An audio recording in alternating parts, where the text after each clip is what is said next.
ಯೇಸುವಿನ ನಾಮದಲ್ಲಿ ಪ್ರಿಯ ಸಹೋದರಿ ಮತ್ತು ಸಹೋದರರಿಗೆ ನನ್ನ ಹೃದಯಪೂರ್ವಕವಾದಂಥ ಪ್ರೈಸ್ ಲಾರ್ಡ್. ನಿಮ್ಮೆಲ್ಲರನ್ನ ಖಂಡಿತವಾಗ್ಲೂ ಈ ರೀತಿ ಚಿಕ್ಕ ಶಾರ್ಟ್ನಿಂದ ನೋಡುವಂಥದ್ದು ಬಹಳ ಸಂತೋಷಕರವಾದದ್ದು. ಕ್ಷಮಿಸಿ. ಈ ಒಂದು ಶಾರ್ಟ್ನಿಂದ ಅನೇಕ ಒಂದು ವಿಷಯಗಳನ್ನು ನಾನು ಕಲಿತಿದ್ದೇನೆ. ಯಾಕಂತಂದರೆ ಅನೇಕ ವಾರ್ತೆ ಶಾರ್ಟ್ಗಳನ್ನು ಮಾಡುವಾಗ ನಾನು ಯೋಚಿಸಿದ ದಿನಗಳನ್ನು ನಾನು ನೋಡುವಾಗ ಅದು ಬಹಳ ಉಪಯೋಗಕರವಾಯಿತು. ಅನೇಕರಿಗೆ ಸ್ವಲ್ಪ ಜನಗಳಿಗೆ ರೀಚ್ ಆಯಿತು, ಸ್ವಲ್ಪ ಜನಗಳಿಗೆ ರೀಚ್ ಆಗಲಿಲ್ಲ. ಸ್ವಲ್ಪ ಜನರು ಅದಕ್ಕೆ ಪ್ರತಿಕ್ರಿಯಿಸಿದರು, ಸ್ವಲ್ಪ ಜನರು ಅದನ್ನು ಸುಮಾರು ಜನ ಹೇಳಿದ್ದಾರೆ, ಪರವಾಗಿಲ್ಲ ಬ್ರದರ್, ನೀವು ಚೆನ್ನಾಗಿ ಹೇಳ್ತೀರಾ, ಚೆನ್ನಾಗಿ ಹಾಡ್ತೀರಾ ಅಂತ ಹೇಳಿದ ಒಂದು ಸಂದರ್ಭಗಳನ್ನು ನಾನು ಫೇಸ್ ಮಾಡಿದ್ದೇನೆ ಮತ್ತು ಅದನ್ನು ಅನುಭವಿಸಿದ್ದೇನೆ ಕೂಡ. ಪ್ರಿಯ ದೇವರ ಮಕ್ಕಳೇ ಮತ್ತು ಪ್ರಿಯ ಸಹೋದರಿ ಮತ್ತು ಸಹೋದರಿಯರೇ, ಈ ಒಂದು ಯುದ್ಧವು ಇದು ಎಲ್ಲಿಗೆ ನಿಂತು ಹೋಗುವಂಥದ್ದಲ್ಲ.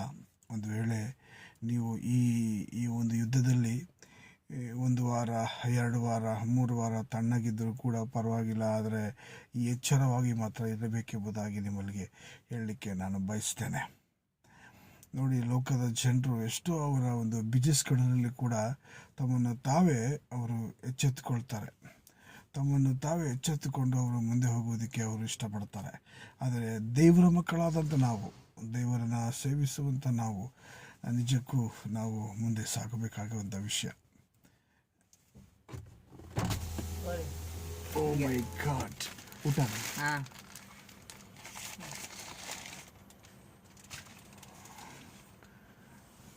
ಅಲ್ಲೂಯ ಸ್ತೋತ್ರ. ಹಾಗಾಗಿ ಈ ಒಂದು ಸಂದರ್ಭವನ್ನು ನಾವು ನಿಜಕ್ಕೂ ಈ ಒಂದು ಸಂದರ್ಭದಲ್ಲಿ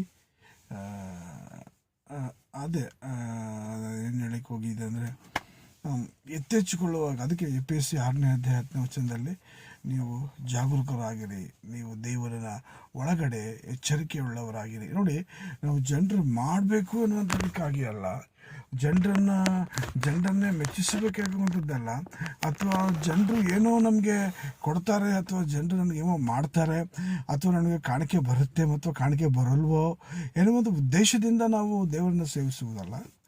ಇದು ಒಂದು ಜೀವ. ನೋಡಿ, ಒಂದು ಗಂಡ ಮತ್ತು ಹೆಂಡತಿಗೆ ಯಾವ ಸಂದರ್ಭ ಅಥವಾ ಸಂಬಂಧ ಇರ್ತದೋ ಆ ರೀತಿ ನೀನು ದೇವರೊಳಗೆ ಬಂದಾಗ ನಿನ್ನ ಜೀವಿತದಲ್ಲಿ ಆ